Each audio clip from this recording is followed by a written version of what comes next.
standing by the uh, well, standing by the riverside, as the title says. Back live again with you, and I didn't spin this thing around, but I probably will in a minute. Oh, here he comes. There he is. There he is. Henry the Wonder Dog. There he is. Okay. And so I am here. I am. There we go. I'm back live with you today, this beautiful Sunday, here at the Whitewater River. This is a very uh, 1960, the early 60s, the most. It's a historic road built by the Delano himself, Franklin Delano Roosevelt, during the not literally. He didn't roll down here on his wheelchair and lay the concrete. Not literally, folks. Please don't make the mistake. I know this is the internet, but. No, but during that time, during the Great Depression, as opposed to the very deep depressions we've been having recently, this got built as and it was part of a network of roads connecting the Highway 60 and 99. They were primarily for agricultural and military and such, and that was by the 1970s superseded by the monster. Interstate 10, the formerly known, not formerly as in it used to be, as in formal like tuxedo wearing, known as the Christopher Columbus Transcontinental Highway. For those of you that want to get angry right now, please do so in the comments. Probably shouldn't be named that. One, he never took a road trip across America on the I-10. It would have it'd be some great historical fiction if some of you want to riff on that. But no, that's called that. It's called different things in different sections. But in the entire road that goes from, for those of you who've never seen my documentary Living on a Dime, because it's not online, it runs from Santa Monica, California to Jacksonville, Florida. It is the longest piece of concrete, I believe, in the United States. Argue with me if you will. At least contiguous. I've been on it through Texas, at least to Middle Texas, which is kind of like Middle Earth, but only a lot more guns. And so, I have been that far along it, and it's a crazy road to travel itself. That's a story of its own. But back to what superseded it, and was very super indeed. This old piece of concrete. Now, I used to come here a lot, and I've got pictures of it. I got all kinds of stuffs about it. I have waxed poetic and rhapsodized on it, this area. But I came here, maybe a year or so ago, and the road was fucking gone. Oh, what happened? And so such is a fate of great trade routes. It became unstable, started falling down. Apparently, I did not bear witness, but it was done, and I guess they decided to actually tear it down and apparently haul it away. Although there's a rock quarry next door, so maybe they just broke it up in little tiny pieces, and it's part of someone's backyard now. And that's, here we go. Such is the way of great history. So here it is, the Whitewater River, the not so mighty, but very important Whitewater River. Whitewater Canyon goes up there. There's a line of green trees you probably can't see up there. It was an old trout farm and a ranch, it's part of the Wildlands Conservancy out here. They have purchased key parts of this mountain area to provide access. It's been limited, and they've helped to make this a reality. And again, I'm not tearing on them on it, because it is pretty unsafe. Actually, you may not look it, but there are times of the year where it gets pretty crazy. But it's been shut down. This hasn't been always. It's been shut down and illegalized, I think, in the last maybe 10 years, where you're not supposed to go down there. And there's access down here. It's actually not that hard to get down.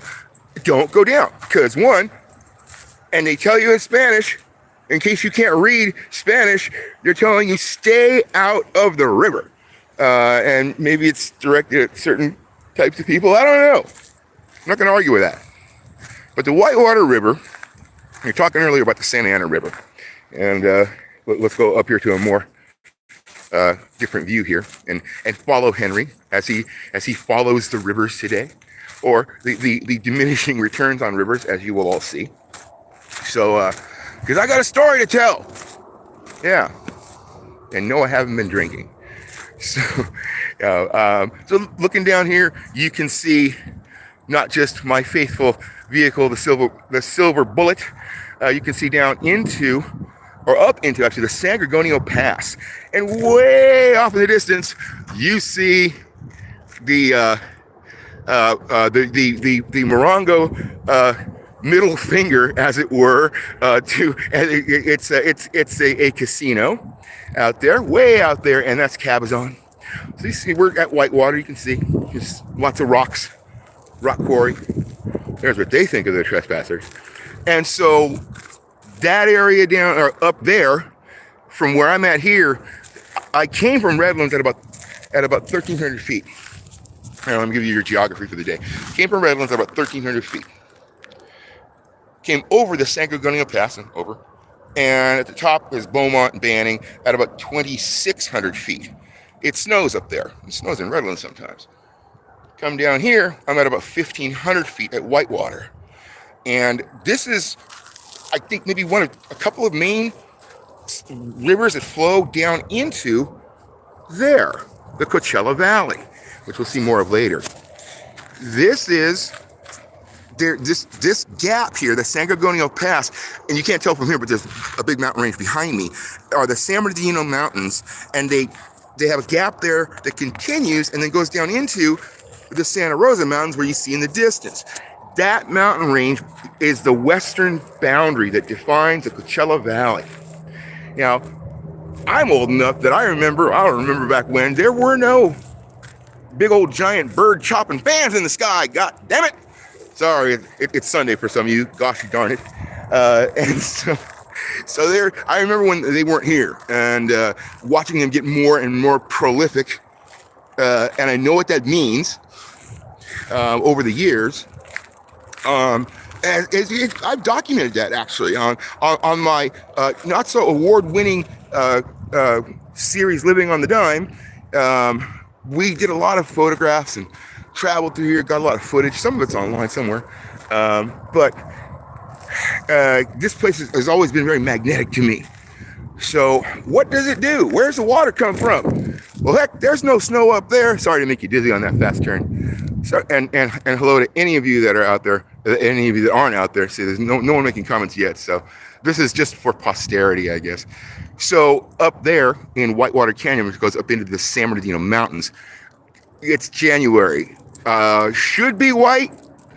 I should say historically have been white, much like the current residents of that region. But that area is missing its snow cap. And we all know why. Those of you out there that argue about global warming here. Let's see. Those of you that argue about global warming, whether it's to stop it or that it doesn't exist, need to stop. The climates are changing. Floods and cloud patterns and the way the ocean moves is changing by every single metric studied. Good. You do not believe in science, or you believe too much in science and think science is going to solve this. Go ahead, live in your fantasy. But the world has changed, and it has, they're in changing. The world changes all the time. Now, whether we, as an the anthropomorphic, I've heard that somewhere, in the era we're in, but we as people, essentially shitting our own nest wherever we go. That's nothing new. This time it's affecting the skies more. I'm not diminishing that, but we're adapt.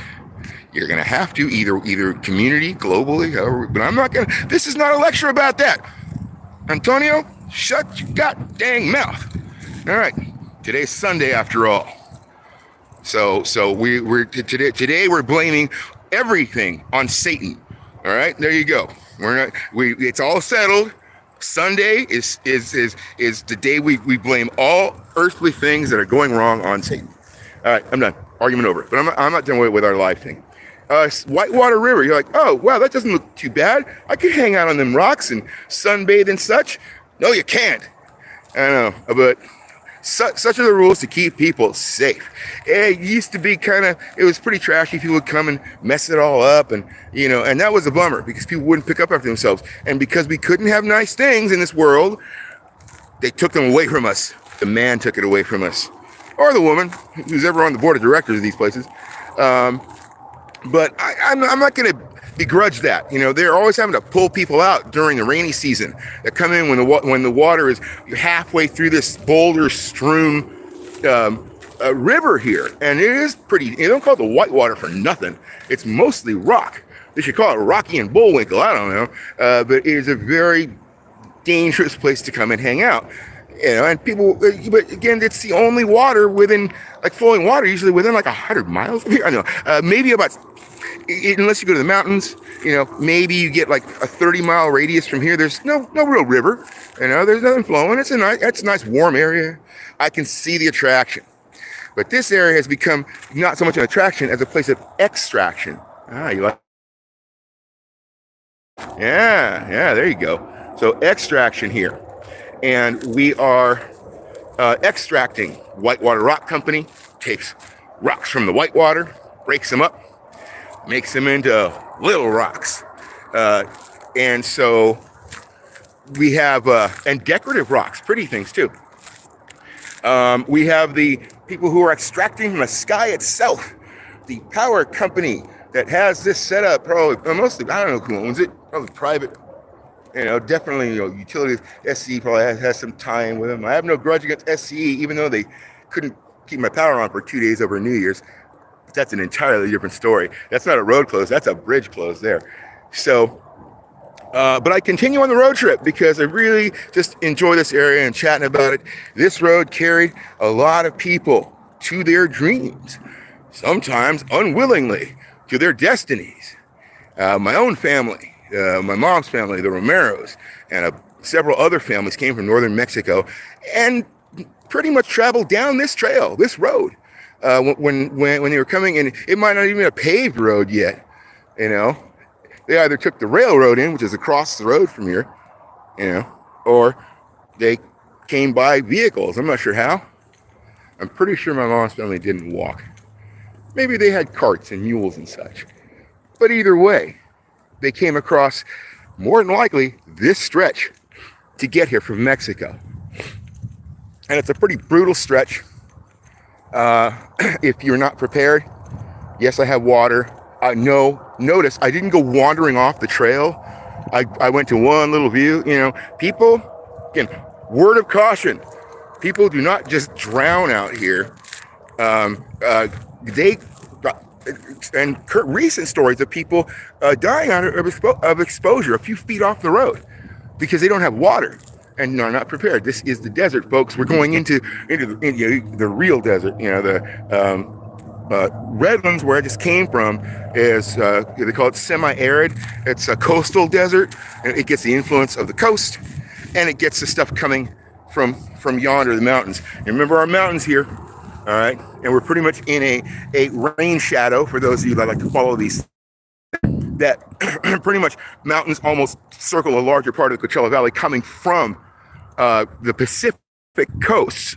Down there, yonder be west, Pacific Ocean, Los Angeles, my good friend Orange County, all that stuff down, all that wonderful geography I've looked at recently down that way.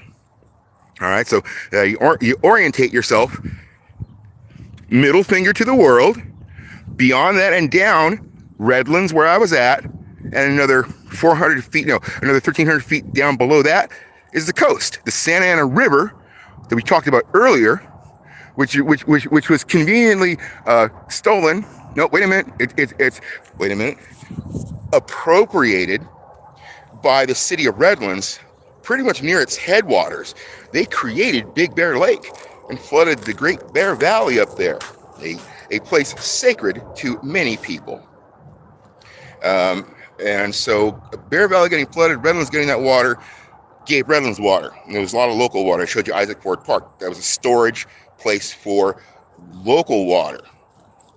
You got water from the mountains. Redlands didn't need anybody else's damn water. But other people out here needed someone else's. See, there I go, damn water. I don't even try and do dumbass puns. They just, apparently, I'm a father, I'm a dad. It's a requisite. You do dumbass puns, even when you're not trying. So there you go, damn water. As they dammed the water up out down there and redirected and moved it around, something bigger was needed. Now, people down here in Coachella Valley, from aquifers that are already existing down there. Oh, I'm back. I'm still alive. I was dead. It's funny. I made a joke about old dead things like golf courses, and I went dead. You know, it's got to be someone listening from above that doesn't like what I'm saying. I've touched a nerve, damn it. Anyway, Coachella Valley's down there. Remember, we and if you didn't hear before, we've gone from 1,300 feet above sea level, all right, in the San Bernardino Valley, to 2,600 feet in the San Bernardino Pass. 1,500 here, and down there, way down there where this water eventually flows down and dries up at, below sea level at the Salton Sea, one of the lowest points on Earth. It's like a couple hundred feet below sea level. This water that you see here isn't even from these mountains. It's typically Colorado River water that's been appropriated by California way back in the 1930s, way back in the dinosaur days. It's funny, when FDR, the great Delano, built this road, they were also busy stealing the water from Colorado River. Sorry, appropriating the water from Colorado River. God, how can I be so, I don't know, so honest? Anyway, so the water in the Whitewater River, it has been appropriated from the Colorado River. And essentially, they use this as a conduit, a piss tube, if you will, that brings Colorado River water down here and in an open canal. Heck, it's cheaper than building a big concrete wiener across the desert. That would be called hayfields, a little further up the road. But this brings vital, essential water down to Coachella Valley, and they get a little water out of this side of the San Bernardino. It's not a lot, and not a whole lot this year at all, actually. And so when you're dependent on that just for survival, it's what my grandmother used to call a tough hoe to beat your kids with. I don't know. Well, I'll be back soon as we continue this trip, this journey to my beloved Southern California desert.